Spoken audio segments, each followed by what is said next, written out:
السلام عليكم ورحمة الله وبركاته. بسم الله الرحمن الرحيم. الحمد لله والصلاة والسلام على رسول الله آله وصحبه ومن والاه. ربي اشرح لي صدري ويسر لي أمري وأنا أكلم من لساني يفقهوا قولي. آمين أما بعد. Welcome to this presentation on argumentative essays.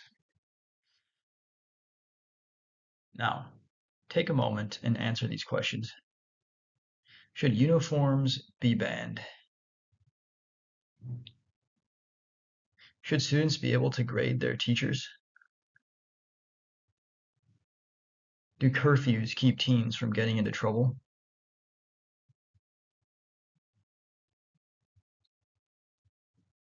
Should PE be optional for all students? Do you agree or disagree? Artificial intelligence will eventually make human writing skills obsolete. Do you agree or disagree? Standardized testing does more harm than good to a student's future. So pause now and answer these questions, then continue. Okay, so here are learning objectives. First, you'll be able to, inshallah, after learning this, distinguish between a persuasive opinion and a logical argument, structure a clear thesis statement, a claim, identify and refute a counterargument, and draft a rough outline of a 5-paragraph argumentative essay.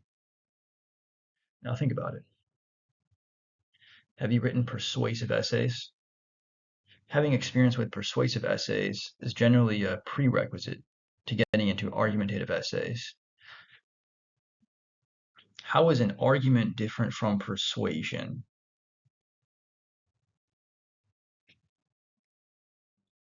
Okay. Persuasion relies on emotions or pathos. Argumentation relies on logic and evidence or logos. Where in your life might you find persuasion used? Do you see it in advertising, fundraising, politics? Where might you find argumentation? Do you find it in science? For example, scientific articles about some type of new emerging topic, advertising, politics again, law, philosophy, certain religious debates. Now think about it. What is a claim? What is the difference between argument, reason, and evidence? What makes writing persuasive? Write one thing that makes a good argument.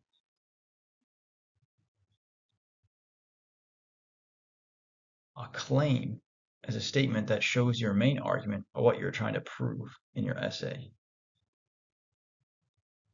An argument is the overall point you're trying to make. A reason explains why your point is true, and evidence is the proof that supports your reason. For example, the claim, schools should start later in the morning. Okay, that's a claim. The reason, later start times improve students' focus and academic performance. And the evidence, a 2019 study from the American Academy of Pediatrics found that students at schools with later start times had higher grades and better attention levels during the day. So can you see the difference between the claim, the reason, the evidence? Just focus on claim and reason right now. So the claim just shows your main argument. What are you trying to prove?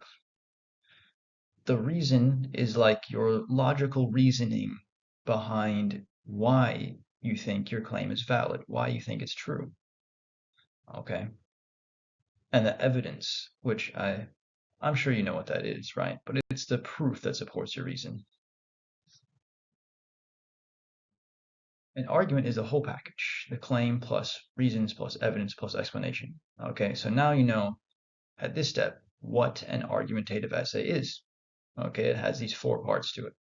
So take this full example. Schools should start later in the morning because later start times improve students' focus and academic performance. Research from the American Academy of Pediatrics in 2019 shows that students at schools that begin after 8:30 a.m. scored higher on tests and showed better concentration throughout the day. This evidence suggests that starting school later leads to better learning outcomes. So that whole package there is an argument. Now, earlier I asked you, what makes a good argument? Okay, here's some sample answers. A good argument needs strong evidence. It's organized and easy to follow. It explains both sides. It uses facts and not just opinions, and it has a clear thesis statement. So it's kind of similar to a persuasive essay, but it's more robust. It has more parts to it. It's more professional. Now, let's take a step back in time and learn a bit from a certain Greek teacher named Aristotle. So Aristotle had a school in Greece where he taught philosophy, like wisdom and how to think. One thing he taught was rhetoric, which is how do you convince people of your opinion. So he outlined three types of rhetorical appeals. Rhetorical appeals are different ways of trying to convince people, or just even, you could say, different ways of presenting your own argument. So the first two work best in argumentation, and the third in persuasion. So the first one is the appeal to logos. It means providing clear thinking and solid reasoning to support your claims using logic. Then there's the appeal to ethos, meaning building trust by citing reputable sources, providing factual evidence, and fairly presenting the issue using ethics. And the appeal to pathos is a third one, which means persuading by connecting to readers' emotions, tugging heartstrings. Now, all three of these actually can be used ethically and they can be used unethically. It depends on the intention and strategies and purpose, the end goal, and the claims of the person making the argument. So Thomas Newkirk said in Minds Made for Stories that any argument that fails to appeal to the emotions, values, hopes, fears, self-interest, or identity of any audience is doomed to fail. How do you think this applies to not just our own writing, but first, how do you think this applies to the things we read?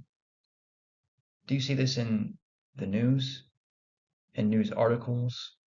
Have you read anything lately in the news that you think where you see these elements in there, where the news may appeal to emotions or values or hopes and fears, self-interest or identity, right? What is identity, of course, right? Maybe we identify as Malaysians or as Muslims, or as some other religion or as some other belief, right? Different types of identities out there. Don't you think that, or would you say that every news article you read will have at least some of these elements in there that's appealing to a certain type of identity of a reader, or their hopes and fears, their values, their emotions? Don't you find at least some or even all of these elements in almost everything you read? So how do you identify an argumentative essay, even if it's not called that? But how do you identify it? So most university essays are argumentative essays, the goal being to convince your reader of your position using evidence and reason. In writing in English classes, you may also be given argumentative essays. If verbs like argue, assess, or discuss are used in the prompt, it may be an argumentative essay. So for example, if you get an essay and it says, an essay prompt, and it says, argue in favor of a shorter school day or a longer school day, right? That's probably an argumentative essay. Use the word argue in there, right?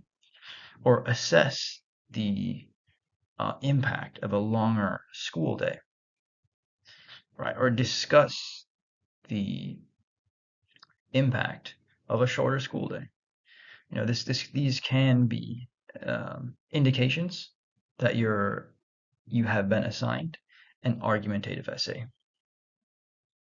Where do we find argumentative essays? Okay, there are many places you'll find them. You'll find them in newspapers and news websites, the op-ed sections, for example. Columnists will also just argue a viewpoint, even in normal, like the front page and such.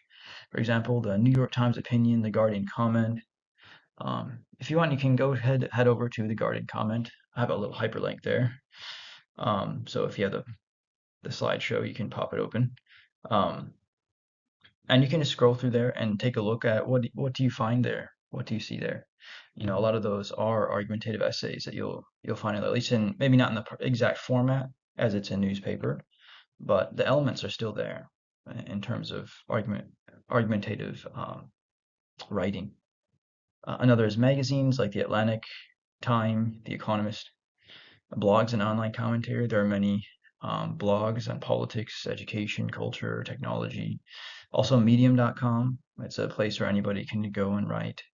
You'll find all kinds of argumentative writing there. Debate and advocacy organizations like articles supporting or opposing certain policies, human rights organizations, also think tanks, NGO issue briefs. So what are think tanks? They are like sort of like a business, you could say, like an organization where people who have education in things like political science and certain fields like technology or agriculture, and they write these publications to educate and advise their government, right? Because today, modern government is so complicated. Each, topic like agriculture, finance, and so on, national defense, they're so complicated and complex that many governments will rely on these think tanks to get information and find like advice on what to do, what type of policies to write. So they have a lot of weight in influencing their governments. And then number 5, academic and educational sources. So like student opinion pieces, university op-eds, and model essays posted by writing centers. You'll find argumentative essays there too. So a simple essay structure, which you're probably already familiar with, is that your first paragraph is an introductory paragraph, then 3 body paragraphs, and a conclusion.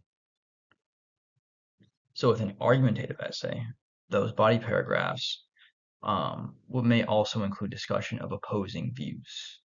Not just your own views, but also the opposing views, which you probably also learned in persuasive essay writing. So quite similar with that.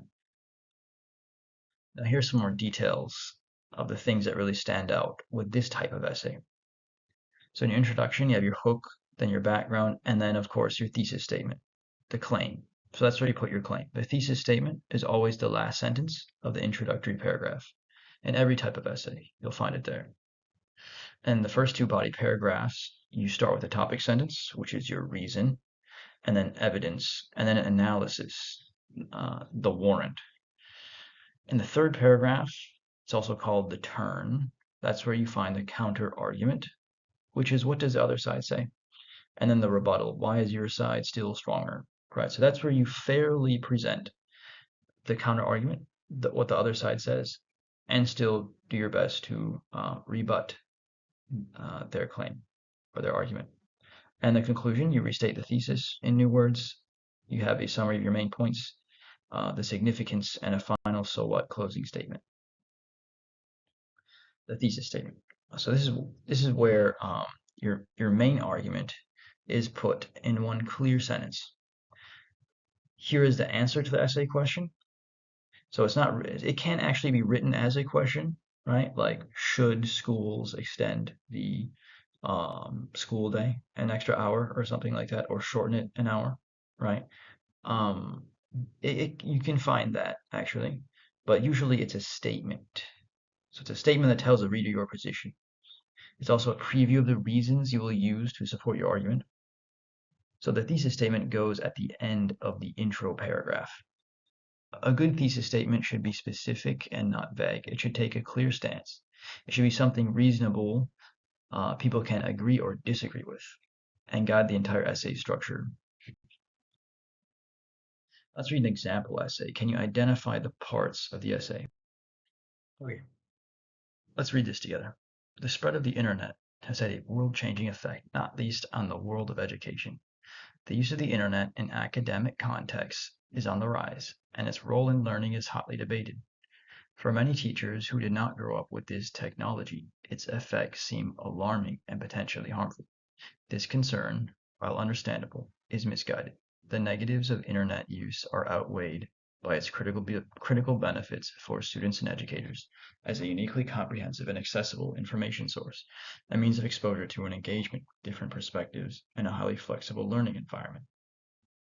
Now, can you identify these three parts? The first is in blue, then purple, then orange. Can you identify these three parts? That first part is called the hook. The hook is what grabs your attention.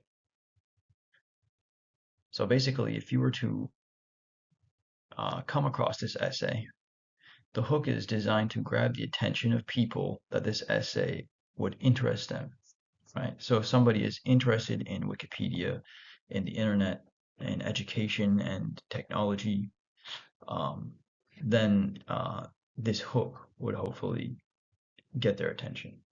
So it's to interest your type of reader. Next is the background. So you give some background on the topic. And then lastly, you guessed it, the thesis. Okay, so the thesis is where it starts with the negatives of internet use, right here, the negatives of internet use, and it ends right here with a highly flexible learning environment. Okay, so that is your thesis statement.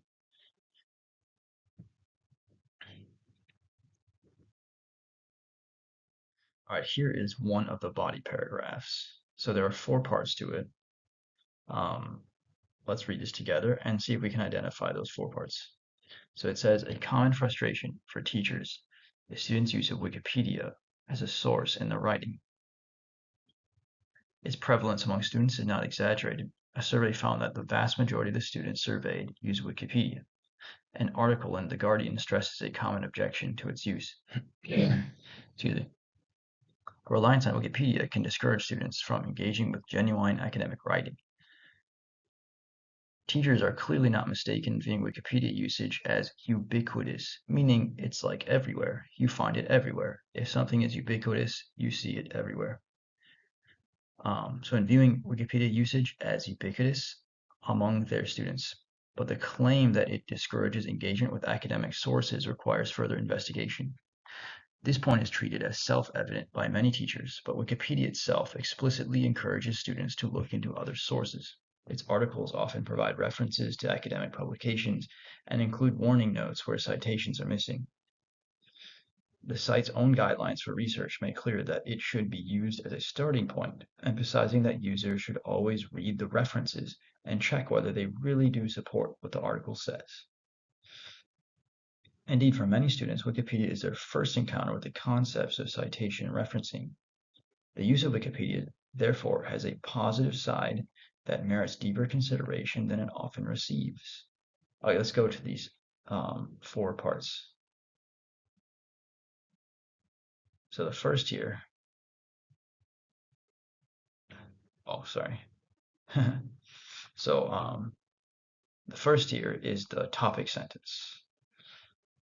Then they start with the evidence. Then their interpretation or analysis, right? They give like an analysis of this evidence. They kind of give a statement of, why it's significant. Then a rebuttal and the final sentence. So the topic sentence is, it introduces the topic that you're going to talk about in the body. You can tell what the evidence is, right? Where you cite the sources. The interpretation then is like connecting those sources, the evidence, to your argument. Now here, they're actually making like, in their interpretation, their analysis, they're actually acknowledging the counter argument. So this body paragraph is the counter argument paragraph. And then the rebuttal, because this is the counter argument paragraph, they're then going to present why they think this argument is wrong. And the final sentence is like their final, sort of like a little conclusion for this body paragraph. Okay. So I know that there are typically 3 body paragraphs, but since this is only a demonstration, to save time, we'll just jump to the conclusion. So their conclusion states, the internet has had a major positive impact on the world of education. Occasional pitfalls aside, meaning pitfalls are like, problems or the cons, pros and cons, occasional cons aside, its value is evident in numerous applications. The future of teaching lies in the possibilities the internet opens up for communication, research, and interactivity. Interactivity means like two-way communication, meaning that they're not just sort of listening like one way, but when it's interactive, it means they're also giving some input. For example, in learning, there could be like a quiz, or it could be adjusting like based on your performance, right? If you until you master a skill, maybe it'll keep pushing you through this skill. These types of things are interactive when it comes to like the internet. As the popularity of distance learning shows, students value the flexibility and accessibility offered by digital education, and educators should fully embrace these advantages. The internet's dangers, real and imaginary, have been documented exhaustively by skeptics, but the internet is here to stay. It's time to focus seriously on its potential for good. Okay, now what are these three parts? The blue one is the summary. Then the significance, and finally their closing statement. So their summary summarizes kind of everything they've been saying, right?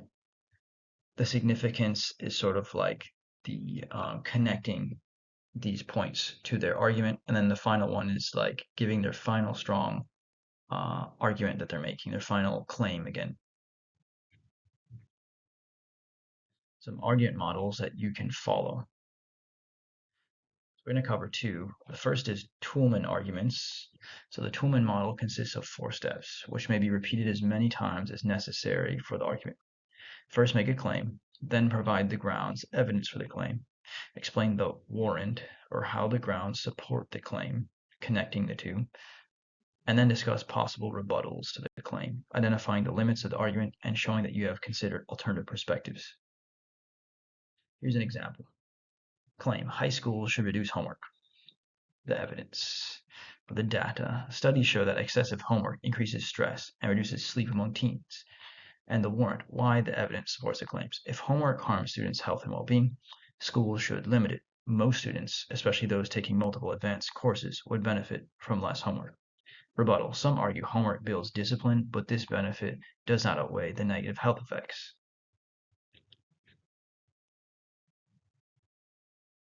The other is Rogerian arguments. So this model also consists of 4 steps you can repeat throughout your essay. So first, discuss what the opposing position gets right and why people might hold this position. Then highlight the problems with this position, so your counter-arguments. Present your own position, showing how it addresses these problems, and then finally suggest a possible compromise. What elements of your position would opponents of the opposing position benefit from adopting? Here's an example. Introduction, you state the issue neutrally. The amount of homework in high school is a topic of debate among students, parents, and teachers. So then acknowledge opposing views. Many teachers believe homework reinforces learning and helps students practice important skills. Recognize validity. So you want to recognize the valid parts of this argument. So you could say this is true, especially for complex subjects like math or foreign languages, where repetition matters. Then state your position. However, too much homework can overwhelm students and harm their mental health. And finally, find a common ground or middle ground solution. A balanced approach, such as limiting homework on weekends or coordinating major assignments across subjects, could help students benefit from practice without feeling overloaded. So wisdom or hikmah. So wisdom requires seeking truth, not just winning. A wise argument avoids injustice or vuln, such as distortion, manipulation, or strawmanning, misrepresenting the other side. Hikmah encourages fairness. Represent the opposing view sincerely. Be responsible. Your evidence must be trustworthy and ethical. A wise writer practices humility, thinking I could be wrong, so I must check my sources. And checking evidence before using it. Make sure that you check your evidence. Is the claim or is your argument that you're making actually represented by your source? And use rhetoric to clarify truth and not obscure it. So that gets into things like being very argumentative, which means that you just want to win, you just want to argue rather than actually learn or come to a higher conclusion You just care more about convincing others of your opinion. So rhetoric contains powerful tools, but you don't want to abuse those tools. Okay, so this is applying some hikmah, some wisdom to these tools that you're receiving, so that you use them properly. Now let's practice. Here's some micro tasks to help you step by step practice some of the small skills involved in this. Okay, so here's a prompt. Should community service be a mandatory requirement for high school graduation? Okay, write in your notebooks a thesis statement and one counter argument for the prompt. Now swap notebooks with your partner. Here's a checklist for your partner's writing. Is the thesis debatable? So it can't just be a fact. Is a counter argument fair? It can't be a straw man or weak argument. A straw man means you're misrepresenting the other side. Is the thesis statement too vague or specific? Okay, now we have this worksheet that will go through basically everything that we learned through these small micro tasks. So let's get that out, and we're gonna work on that next. Okay, your final task is you're going to write a 5-paragraph outline, just an outline for this prompt. Okay, now first of all, what is an outline? Basically, you don't write the full essay. You just write these parts, and you write some notes, some ideas, kind of jot your ideas down of what you're gonna write. Like your hook, write some ideas, or write a hook if you want. Background, you could write some information there, pen some ideas, brainstorm, and then try to get a thesis statement down. All right, because you already have your thesis statements, we just did it in the last task. So you can just put yours there, or you can change yours if you want. And then when it comes to your 3 body paragraphs, okay, again, just write some notes for each one. Try to get a topic sentence for each one. The evidence you can research later if you want. You do that as homework. Or if you have access to the internet, you can do it now. And you can write your analysis, try to connect the two, right? And then do your counter argument in the 3rd paragraph and write your conclusion. So your prompt is, should community service be a mandatory requirement for high school graduation or secondary school graduation, depending on what the system you use. All right, go ahead and write this down. This would probably take about 15 minutes, so do your best. And then some homework. Okay, so find an opinion or editorial piece in a reputable newspaper, like online or print. Identify the author's claim and counter-argument. And then another one. So it's like homework part 1, part 2. So a real-world connection. So pick 2 careers like engineers and lawyers. How can learning how to argue with logic and not just emotion be applicable to their jobs? Write at least 1 sentence for each. For this one, if you want, you can use AI. You can ask AI this question, but handwrite your answer. And try to write it in your own words. Don't just copy the AI's response. But an AI chatbot like ChatGPT, it's your option. You can try to use that. I recommend you don't jump to it for your first go, but it can give you some ideas, and that could be quite informative. But ideally, pick 2 careers that you are interested in, or your parents' careers. You could also ask your parents, or your neighbors, or another adult that you know who has a job. And you can ask them these questions, and they will give you some interesting answers. So that's a very good option. And then ethics, how can skill and argument be used for truth and justice versus injustice and falsehood? Write at least 3 sentences in your notebooks. Okay, so the homework has 3 parts here.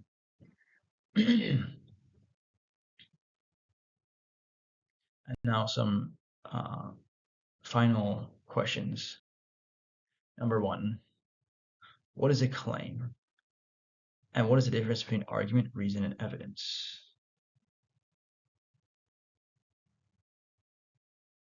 So a claim is a statement that shows your main argument or what you are trying to prove in your essay. And an argument is the overall point you're trying to make. A reason explains why your point is true, and evidence is the proof that supports your reason. Question number 2. Where can you find argumentative essays?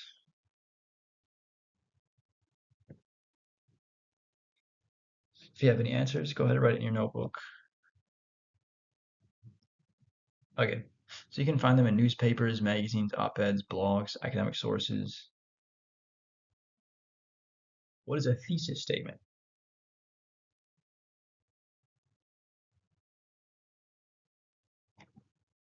It's your main argument in one clear sentence. Okay, and here are the sources I used. Thanks for listening.